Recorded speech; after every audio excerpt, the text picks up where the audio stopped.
Welcome to Trimester 2, Day 3 of Calculus. Today we are going to continue our examination of the product and quotient rules, and we're going to be answering questions that we have answered in the past, just with slightly more complicated functions. We're going to be trying to find out where functions are increasing and decreasing. And as you might remember, functions are increasing when f prime of x is greater than 0, and they are decreasing when f prime of x is less than 0. The key is we need to find the derivative of the function. So we have our new function right here, 3 to the x times x cubed. The first thing we need to do is find the derivative.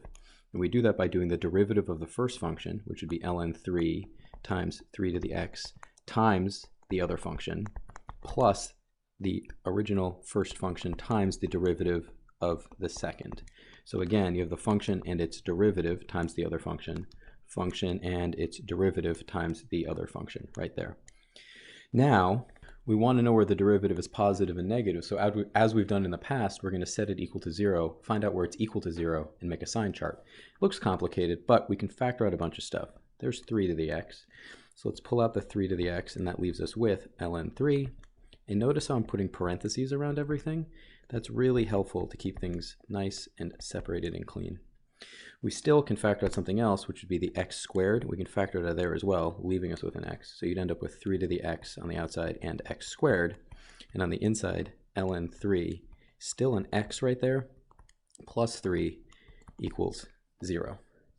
So now we have two things multiplied together. We have this first thing and the second thing equaling 0. So we want to know where the whole thing equals 0. So that's going to happen when 3 to the x squared is equal to 0, or where that second piece, ln 3 times x plus 3 is equal to 0.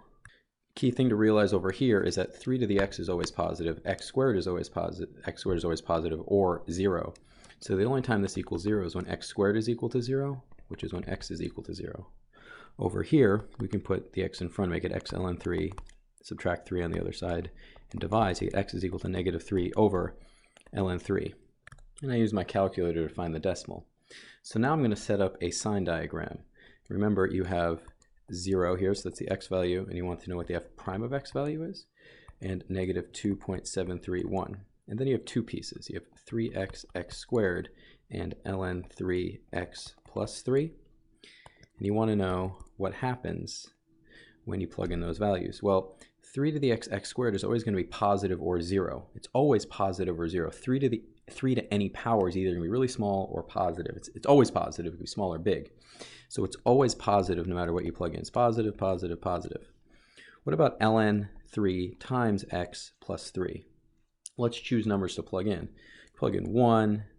We could plug in, I'm going to choose let's say negative 1, and let's say negative 5. So when you use your calculator and you plug those values into the second part, you end up with a negative here. So these two multiplied together would be a negative for the derivative. Now let's plug in negative 1. You end up with a positive number, and when you plug in 1, you end up with a positive number as well. So what does that mean? These two multiplied together are positive, positive.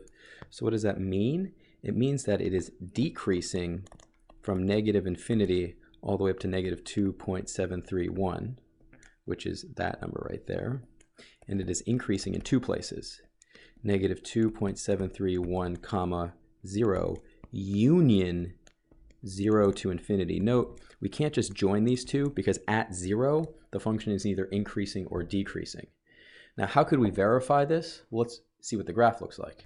When you graph the original function on your calculator, you end up with this. You can use Desmos if you want something a little more high resolution, but it should make sense because it is decreasing it's decreasing all the way to here. And if you were to plot where that is going to be negative 2.731. And then look what happens. It's going to be increasing, and then the derivative is 0, and then it still increases. So that does match. We have our increasing regions in purple, and we have our decreasing region in green. So let's do the second one. Same process, but we need to use the quotient rule. And remember, that's low d high minus high d low over low squared. That's the derivative of two functions that are set up in a quotient. So in this case, our low function, sorry, I'm pointing the wrong one there. Our high function is on top, and our low function is below, right there. So low d high. So that's going to be low x squared. So g prime of x will equal low derivative of the high derivative of e to the x is e to the x. So this right here, low d high is right here. Low times the derivative of high minus high d low. So that's going to be high, derivative low is 2x d low over low squared. So now we're going to do the same process we did before, which is set this equal to 0 and see if we can use that to find out where it's positive and where is it negative. So the only way for this to equal 0 is for the numerator to equal 0. So now we do the same thing we did before. Let's factor out the common terms. So we can factor out, in this case, an e to the x. So we can take e to the x out. So we end up with e to the x times x squared minus 2x. And we can also factor out an x. So we end up with x e to the x times x minus 2 equals 0. So now we have two things. X e to the x has to equal 0, or x minus 2 equals 0. So over here, x is equal to 2. E to the x is always positive, so therefore x equals 0. So we have two places potentially. We have x equals 2 and x equals 0. So x and f, we need to find out what f prime is. So we have two pieces, x e to the x and x minus 2. We want to know what happens here. Make our sign diagram. So let's pick, how about 1 right in the middle here. Let's pick 1 right in the middle. Plug in 1 right here. Well, this is always positive on top, always positive.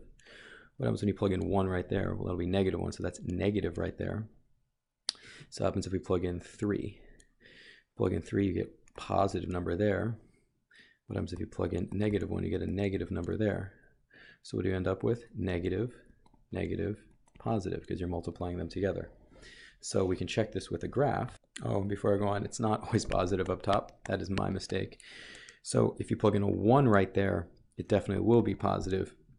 If you plug in a 3 right there, it definitely will be positive. But if you plug in negative 1 right there, it'll be negative. So this is positive. So it goes positive, negative, positive, positive, negative, positive. So we can verify that looking at the graph, and the graph looks like this. So we think it's increasing there and increasing there. So increasing less than 0, well, it is increasing less than 0 right there, see? And then it looks like it's increasing right there. So it does match there, and then decreasing right there. So if we were to write this out based on what we have right here, verified with the graph, it is increasing from negative infinity all the way to 0, and also from 2 to infinity, and then it is decreasing from 0 to 2. And it does this spike here, it does this asymptote right here, because if you look here, can you plug in 0 into there? You can't. You can't. So that's why there is an asymptote right there. But our graph matches what we came up with in our sign diagram. Just as shown by my mistake right here, you have to be really careful making your sign diagram. Remember, you're multiplying these two pieces together, multiplying those two pieces together. So let's do this a third time, and we're going to find increasing, decreasing, and we're going to talk about concavity. So that means we're going to have to go to the second derivative. So let's do the first derivative. H prime of x on this, the derivative of the first times the second, plus the first times the derivative of the second. And we're going to do the same thing we did before, which is set it equal to 0. Factoring occurs, pulling out an e to the x. We can also pull out an x. So it's going to be x e to the x times x plus 2 equals 0. Where is that going to be equal to 0? Well, it's going to be at x equals negative 2 and at x equals 0 for that one. So x equals 0 happens there, x equals negative 2 right there. So now we make our sign diagram for the first derivative. So our sign diagram right here, we have our x value and f prime of x. We know we've got negative 2 and 0, and our two pieces are x plus 2 and x e to the x. So let's pick a number to the right of 0. Plug in 1. Plug in 1 into there, it's going to be positive. And plug in 1 into here, it's going to be positive. Positive times a positive is a positive. Let's plug in negative 1. Negative 1 plus 2 is negative. Negative times e to the negative 1 is going to be negative 1 times 1 over e, so that's going to be negative as well. Hold on a sec. That should be positive. Negative 1 plus 2 is positive, excuse me. And then let's plug in negative 3, and if you do that, you end up with a negative here and a negative there. So when you multiply this out, you get a positive and a negative. So by this sign diagram, Where is it increasing? It's increasing there, and it is decreasing there. So we can write that out. We think it's increasing from negative infinity to negative 2, union 0 to infinity, and it is decreasing from negative 2 to 0. So that's where it's increasing and decreasing. Nice. If we want to examine concavity, though, we are going to have to find the second derivative. Here is our first derivative. So there's the first derivative. I've just written it out again. We need to find the second derivative, which is you need to take the derivative of this. So you're going to have to use the product rule twice. So the derivative here, the derivative of the first times the second plus the first times the derivative of the second. So this right here is the derivative of that. So now we need to do the derivative of this one right here. So that's going to be the derivative of the first times the second plus the first times the derivative of the second. So that one's derivative is right there. So yes, when you take the derivatives of some functions, they get bigger and bigger. So it's a more complicated function, but we're going to attack it the same way. We're going to set it equal to 0. We want to do that by seeing if we can factor out anything first. So there's an e to the x there, an e to the x here, an e to the x here, and an e to the x there. We can factor that all out, and it becomes that 2 is there, there's that 2x, there's that 2x, and there's that x squared. We're setting this equal to 0. So that's e to the x squared plus 4x plus 2 equals 0. And you want to know where that's equal to 0? Well, e to the x, this right here, is always positive. So the only way to make this 0 is this. X squared plus 4x plus 2 is equal to 0. And I know you really want this to be nicely factorable. Unfortunately, it's not. You need to use the quadratic equation.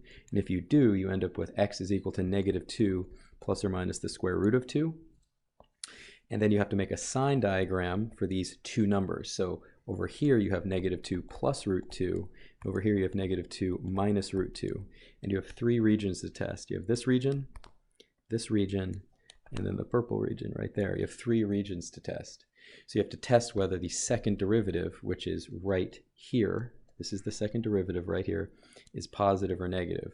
So you have x and hey, what letter did we use on this one? We were using h. So we'll call it h. We'll be consistent here. So it's h double prime of 0. So you could do decimal equivalents for these. Those are the decimal equivalents. So pick a number over here.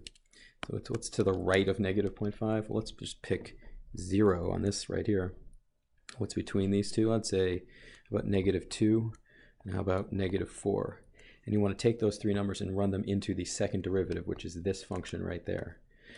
So e to the x, so you have e to the x, and then you also have, but e to the x is always positive.